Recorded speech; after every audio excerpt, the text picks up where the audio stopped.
Hello, everybody. Josh Neighbors here, Locked On Nationals podcast. On today's show, Max Rayman from District on Deck joins us. Today's show, my friends, is brought to you all by Sports Card Investor. We're going to talk about Nationals pitching and the last couple games they had in the Atlanta Braves series. It kind of all ties together. We'll talk about that coming up on today's show.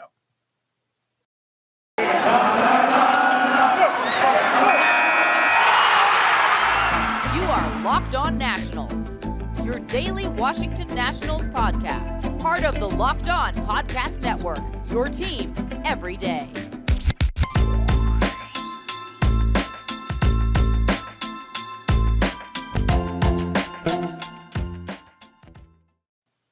Once again, Josh Neighbors here, Locked On Nationals podcast. Joining us, it is Max Rayman. Max, how are you?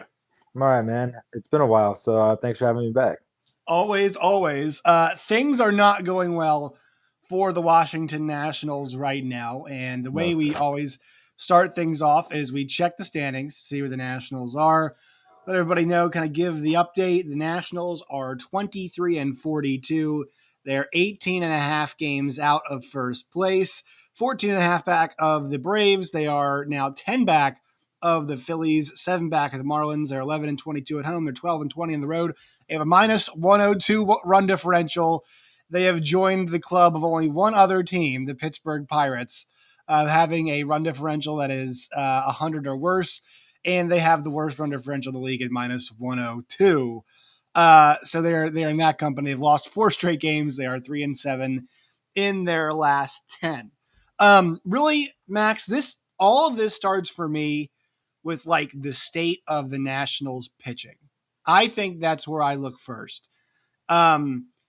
This rotation right now consists of Patrick Corbin, who is not pitching well at all, Erick Fedde, who is inconsistent, Josiah Gray, who's good at times, but I think inconsistent is a fair way to describe him. And then a duo of Paulo Espino plus Evan Lee, I guess kind of, sort of, right, as a starter. Mm-hmm. And now Jackson Tetriel, I'm not sure how I'm pronouncing it now, who is now the 5th guy. Like, is disaster the right word? Is it as disaster, or is it just like really bad? Like, I don't really know what the right way to describe it is. When right before the season started, you had me on and we discussed pitching options, and it really looks like Rizzo and company did not listen to us because we said they should take some flyers on some veteran guys. We said guys like Tyler Anderson, who almost had a no-hitter last night. Granted, that's probably due to the Dodgers black magic. We said guys like that, guys that they should take a flyer on, eat innings, and they don't have anyone eating innings. And their bullpen started really hot. Now their bullpen's been bad, leading to some of these bad games.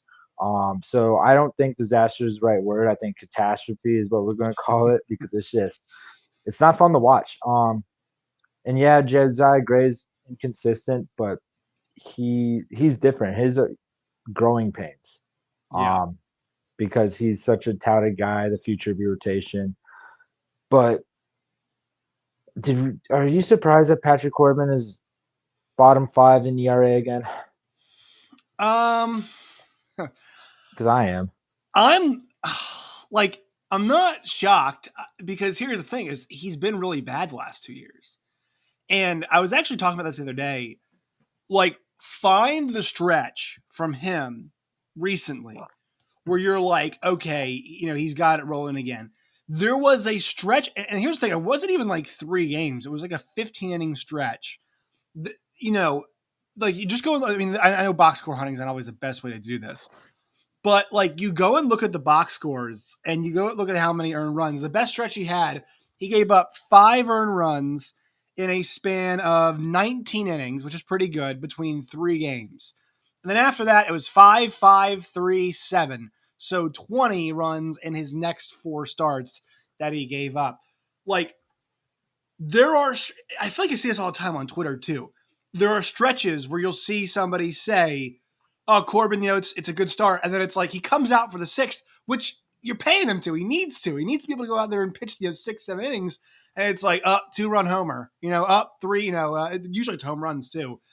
That's the thing is, like, he's not finishing starts very well. It feels like he doesn't start great and he's not finishing great. And there's some decent in between. That's kind of my read on it for his problems. So I'm not surprised because this was a problem for him last year, Max.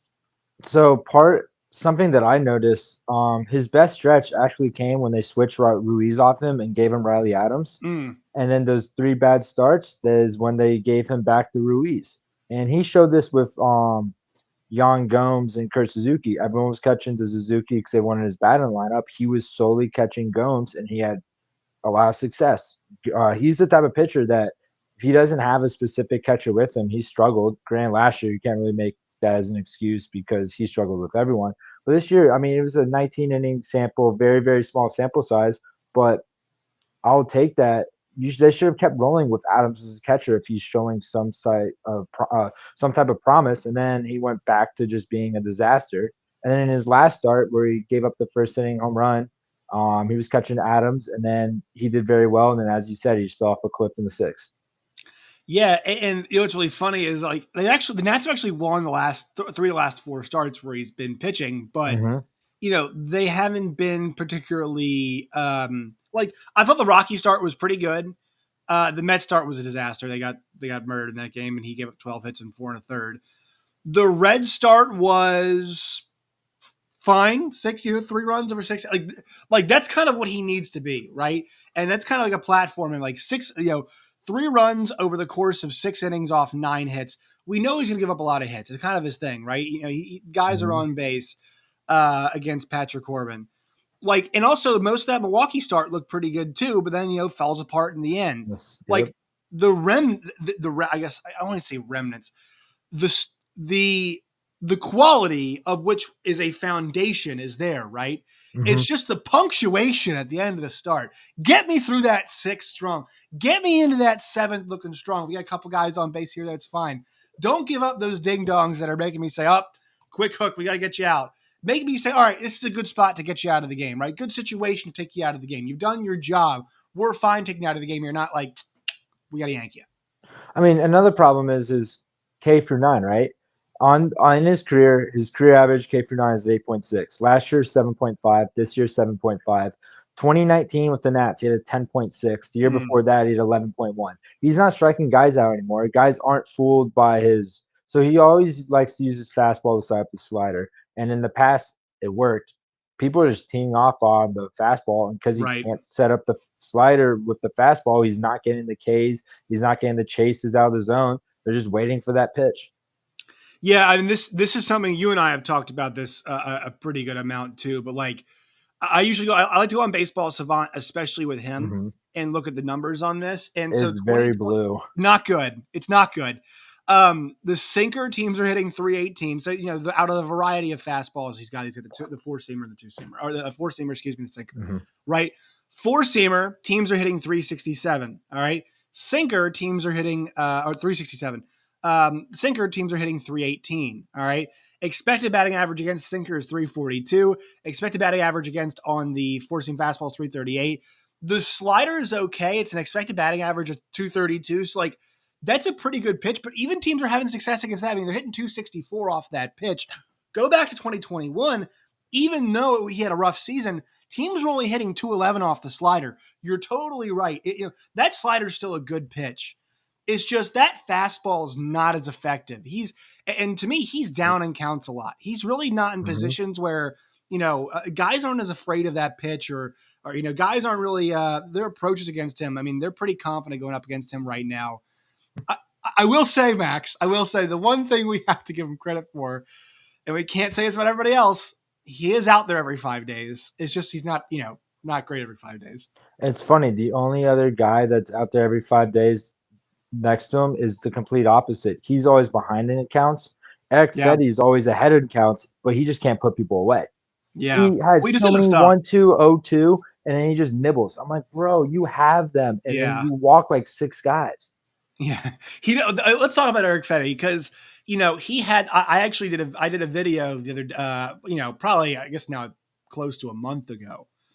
And the premise of the video was Erick Fedde is now the Nationals' best pitcher. Well, that's kind of gone by the wayside, right? I mean, you know, that was a thing. It is now not a thing anymore. his month of the 3 starts is made in the month of July or the month of June, excuse me, 5.74 ERA. But things weren't going great for him at the end. Of May. He had the inning and a third where it was 8 hits, 6 earned runs against the Mets. And that's kind of where things really got going. I mean, in his last 4 starts, he's given up, a combined 16 earned runs, and he's pitched around 15 to 16 innings. So, the returns recently have not been very good, but he is what he is. He is a 5th guy in the rotation. The problem is he's like one of the best 3 guys they have now. The problem with Fetty, in my opinion, is he showed it last year. He has the ability to K guys. Yeah. He just can't put it together, and I don't know why. He has, as I said earlier, so many times he's ahead in the count, and then so many times you see it's full count and he's walked. He would be a very reliable 5th starter if he could just be not even strike him out, just get the pitch, the ground out, or fly out, whatnot. I don't know if he needs to develop another pitch if that's the case, or someone needs to tell him to stop nibbling. But I mean, yeah, I agree with you. He's top 3 pitcher in the rotation. Is a 4.88 ERA, so that's very scary to say that he's a top 3 pitcher in the rotation. He's probably their second best pitcher besides Josiah Gray. I'll die on that hill. I don't care if Josiah has a 10 ERA. That dude strikes people out. Yeah, he's aggressive. He's Max Scherzer light, and it's fun to watch. Yeah. Even when he messes up, it's it's explosive, right? It is explosive. I will say the pitch that's been best for Erick Fedde so far this year, Cutter's been really good. Yep. Cutter has been an awesome pitch for him this year. But, I think maybe it is a situation where I don't know if he's got confidence in his stuff. That's why we call him a nibbler, right? That's why he is a nibbler. So maybe he doesn't even think he has the best stuff. And I think ultimately he is destined to be a long reliever, and maybe for a playoff team that needs a guy to make a start, kind of almost like they, the Nationals needed Joe Ross to make that start of the World Series. I think that's kind of where he tops out, at least right now. Here's the crazy thing, Max. He's thrown 390 innings in the big leagues. He's approaching the 400 inning mark. This guy's been around for a while, and so it's he's a starting pitcher. He is a starting caliber pitcher in the major leagues. He is. Yes. It's just all right, I need you to, can you top out? And maybe this is him topping out, but I think he's got a little bit more to give. I think he can be a bit more solid. The good thing with Fetty is he actually eats innings. Last night, his pitch count was such an issue against the Braves. So I was like, all right, he's just going to go 5 innings and our bullpen is going to get taxed again. That's cool. And then he went out for the 6th. Did he finish the 6th? Last night, I do not believe that he did. 5 1/3, yeah. Okay, because I saw him out there, and I was 111 pitches. Mm-hmm. So. But that's my point. He'll give it everything he has. And is Erick Fedde not being able to live up to his potential? Is this a him thing, or is this the Nats developmental team? Because I feel like if he goes to a better team, they will find a way to get him to put those guys out, and he'll be what everyone thought he could be. Right.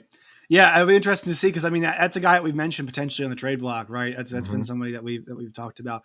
Quick word from our sponsors here today. Today's Locked On Nationals podcast is brought to you by our friends at Sports Investor Cards. Welcome to the world of sports cards reimagined. The Sports Card Investor app is the hobby's most powerful resource. Quickly check the value of your favorite cards, find great deals, and profit from the hobby you love. Available completely free in the Google Play and App stores.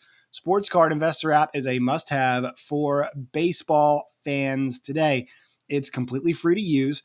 You can browse over 630,000 cards from every sport, with hundreds more added each week. Check the latest values of your favorite cards, 7-day and 30-day charts.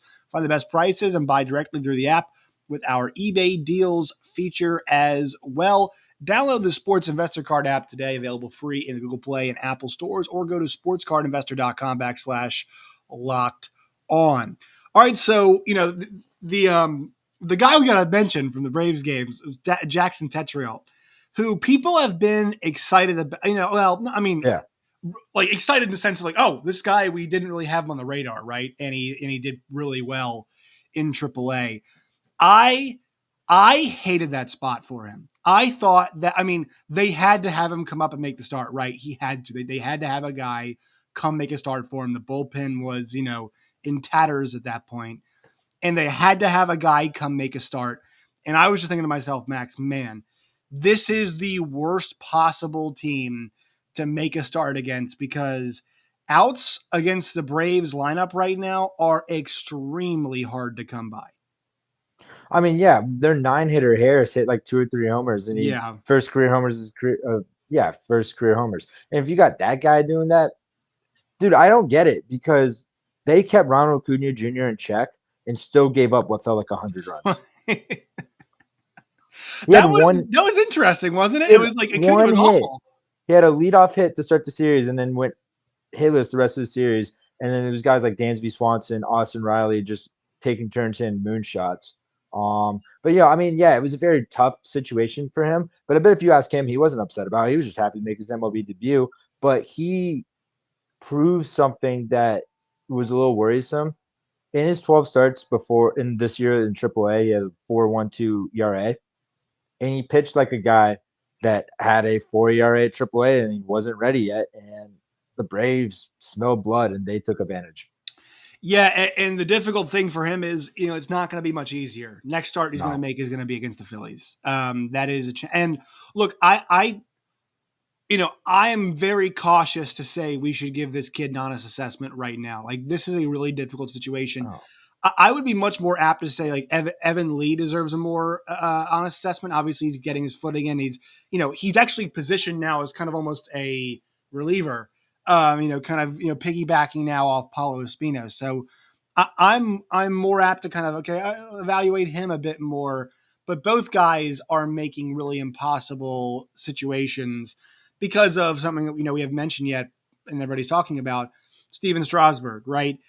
I guess we got good news with it being a rib injury, right? But you're glad it's not an arm thing. I think that's number one. Like, we have to be glad it's not an arm thing.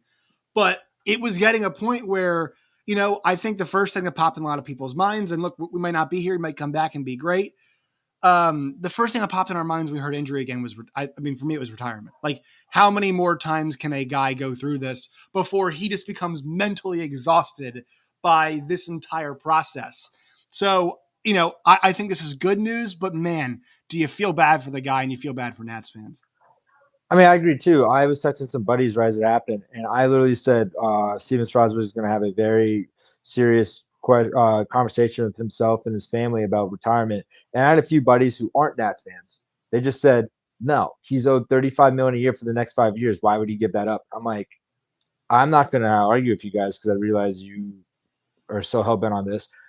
The money doesn't become an issue at a certain point when you is it really worth making 35 million a year? He's already made 200 plus in his career. Is it really Right. worth banking on this type of money when you're just rehabbing and rehabbing and rehabbing, and then spending all this time in the minors just to throw 10 innings, just to do it all over again? Is that really worth 35 million a year? And if the answer is yes, then all right, so be it.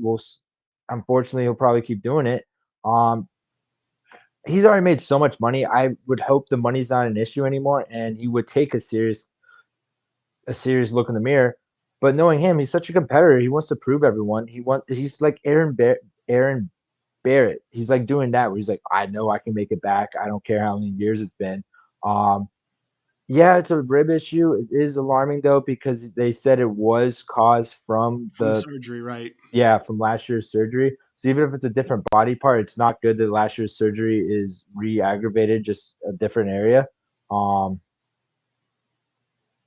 Takes had a tweet. He tweeted out part of an article. I don't know where he got the article from, but they were talking about the type of rib injury he said, and they said it could be up to 3 months from the article. For people that deal with that, they weren't saying for him specifically. They said the people that deal with that type of rib, like injury or problem, or like sideline for that up to that long. So, right. And because then it reminds me of Andrew Luck. Like, Andrew Luck is a pretty good comp, right? Guy who battled injuries, and in 2018 just got tired of it. And that's after he won Comeback Player of the Year. Yeah. He's like, you know what, man, I'm tired. And we really haven't heard from Andrew Luck, which I assume means he's very much happy. I think you're right. Like, if he wanted to pack it in and call it a day, he's got plenty of money. He and his family are set for the rest of their lives, and the next generation probably is set as well. And it becomes like it almost becomes a quality of life thing. Now, we don't know the guy personally. We got no clue. But, like, he's going to pitch again. But how much can one guy take? It's got to be mentally exhausting. Andrew Luck's a perfect comp because there's so much more alike than just injury. Number one overall picks, super touted at their respective position. Andrew Luck was one of the most hyped quarterback prospects in a long time. Strasberg, one of the most hyped pitching prospects of all time. And had some success too. Yeah, both had a lot of success when healthy. Cannot stay healthy was the issue. And now they both dealing with the injuries. Martinez did say he expects Strasberg to pitch again this year, but I know we're supposed to say that. I'm hoping he pitches again this year. I would like to see him put this behind him, but I agree with you. He really does need to look in the mirror. Like, if he has a setback from this one, say this blows out and is worse than they're letting on, and he undergoes season-ending surgery for third straight year, he needs to have that conversation. I mean, if it's 3 months, his season's over, right? Right now we are in June. 3 months puts you July, August, September 16th. And at September 16th, that might be before he's allowed to throw again or whatever it is. So, if this is, and once again, we don't know for sure. He's in the 15-day IL, I believe. So they want to make sure they can get the assessment and that they need to and see where he is. But I believe he's heading out to Los Angeles, or maybe he already has, to get a doctor to look at it and give his opinions on what's going to happen. But, like, I think the big question here is, are we going to see him? Sure, Dave Martinez can say he'll pitch again. Are we going to see him in 2022 again? I think it's a legit question. So I just found the snippet that One Pursuit Takes tweeted out. It was a clip from an article from April 20, 2022.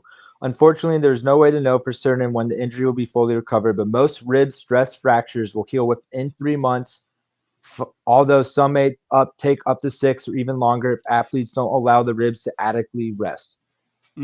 So it's different. It's a resting injury where he has to sit and do nothing, and which is going to be driving him absolutely up a freaking wall. We're hoping everything turns out. I'm hoping he's back.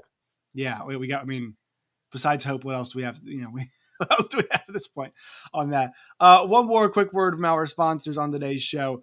We are brought to you all by LinkedIn. As the sun comes out, small businesses are back in business. LinkedIn Jobs makes it easier to grow your team. LinkedIn Jobs helps you find the people you want to interview faster and for free. Create a job post in just minutes on LinkedIn Jobs to reach your network and beyond. The world's largest professional network of over 810 million people. Then add your job and the purple hashtag hiring frame to your LinkedIn profile to spread the word that you are hiring so your network can help you find the right people to hire. LinkedIn Jobs helps you find the candidates you want to talk to faster. Every week, nearly 40 million job seekers visit LinkedIn. Post your job free at linkedin.com/lockedonmlb. That's linkedin.com/lockedonmlb. Terms and conditions apply. Today's show is also brought to you by Built Bar. Go to built.com today. You can try their new mud pie Built Bars. I had them today. They are delicious. Built.com, built.com, promo code LOCK15. They're 100% covered in chocolate. They are healthy and tasty. Go believe that. 150 calories, 8 grams of sugar, 16 grams of protein. Once again, built.com today, built.com, promo code LOCKED15. Max. So, I mean, that's kind of where, like, I hate to have a negativity conversation. I will say, kind of end this on a positive note. Josiah Gray, has been bouncing back pretty well. The teaching moments have been just teaching moments, and we've seen him recover pretty well, I think. He had a 9 strikeout game a start or two ago, which was fun to watch.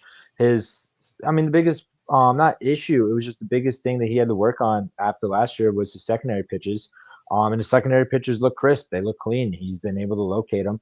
And another thing was last year, whenever he made a mistake, it derailed the rest of the inning. This year, gives up a mistake and he goes straight back. So his mindset is in a lot better place, which is what you need from a guy you're banking the future rotation on. But another bright spot, as you and I were talking before the show, would be our boy Luis Garcia. That dude hit a bomb last night and had such a sweet bat drop. That was hype. Yeah, man. I mean, it's been great to see him do well. And on Josiah Gray, like his overall numbers, I don't think end up being really good because he's going to have a bunch of complete, like, not disastrous starts, but like ones where, things didn't go well.